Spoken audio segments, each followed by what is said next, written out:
Getting close to your check ride? Let's break down the Sport Pilot Practical Test, what it is and how to pass it.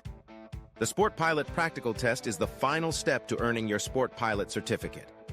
An FAA examiner checks that you can fly safely, confidently, and within Sport Pilot limits.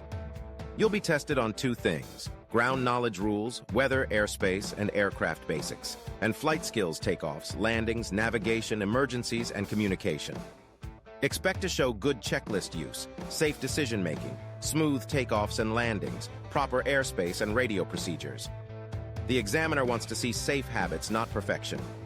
Arrive prepared, bring your documents, and stay calm. Fly like you were trained, talk through your decisions, and focus on safety first. If this helped you understand the Sport Pilot Practical Test, like and subscribe for more flight training tips. Visit our website with Flight Nerd Air Force to prepare smarter and fly with confidence.